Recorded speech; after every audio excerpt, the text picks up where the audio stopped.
भारत के सुदूर उत्तर पूर्वी अरण्यों में, जहां प्रकृति अपनी सबसे रहस्यमयी चुप्पी ओढ़े बैठी है, वहां एक साधु वर्षों से तप कर रहा था। उसे कहते थे लोना चमाली साधु। लोना यानी नमक विहीन, चमाली यानी जंगली फूलों का रक्षक। लेकिन क्या कोई साधु सच में मृत्यु से भी ऊपर उठ सकता है? आइए, आज हम आपको एक ऐसे साधु की कहानी सुनाते हैं जिसकी सांसें समय से बंधी नहीं थीं और जिसकी दृष्टि इस संसार से परे जाती थी। सन 1857 के आसपास, जब भारत में क्रांति की आग लगी थी, असम के लखीमपुर जिले में एक छोटे से गांव में एक नवजात बालक ने जन्म लिया।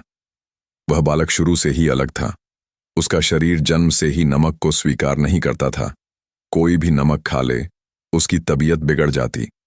गांव वालों ने नाम रखा लोना। बचपन में ही उसने पेड़ों से बात करना, पशुओं को समझना और मौन में घंटों बैठना शुरू कर दिया। जब वह 12 वर्ष का हुआ तो अचानक एक दिन वह जंगल में चला गया और फिर 20 वर्षों तक किसी ने उसे नहीं देखा। उसने जंगल में एक चमाली नाम की दुर्लभ जड़ी बूटी खोजी, जो केवल पूर्णिमा की रात को खिलती थी। लोना उसी चमाली फूल के रस से अपना जीवन चलाता।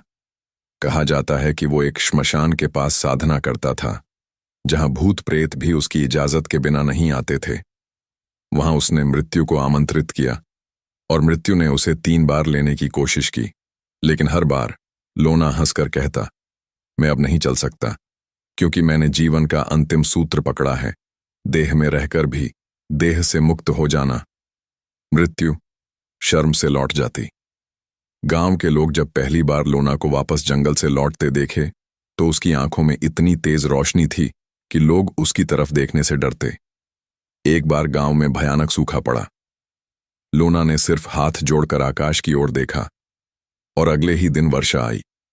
एक बार एक लड़की को नाग ने काटा। डॉक्टरों ने जवाब दे दिया। लोना ने बस उसकी नाड़ी पर हाथ रखा और वह लड़की आंखें खोल बैठ गई। लेकिन लोना कभी भी चमत्कार का घमंड नहीं करता। वह कहता, मैं कुछ नहीं करता, सब उस परम से आता है। एक रात गांव में डाकुओं ने हमला कर दिया। गांव वालों ने लोना से मदद की गुहार लगाई। लोना एक जलती हुई लकड़ी लेकर डाकुओं की ओर बढ़ा। उसने कुछ नहीं कहा, बस अपनी आंखें उनके सामने उठाईं और वह 12 डाकू वहीं रोते हुए घुटनों के बल गिर पड़े। वे बोले, माफ करो साधु बाबा, हम अंधे हो गए थे। लोना ने उन्हें उठाया और कहा, अब तुम मेरी सेवा में रहो। पहले जैसे जंगल को उजाड़ा, अब उसे संवारो। और वो डाकू उसी दिन से उसके शिष्य बन गए। वर्ष बीतते गए। लोना साधु बूढ़ा नहीं हुआ। उसका शरीर वैसा ही रहा, बिना झुर्रियों के, बिना कमजोरी के। कुछ लोग कहते वह समय को साध चुका था।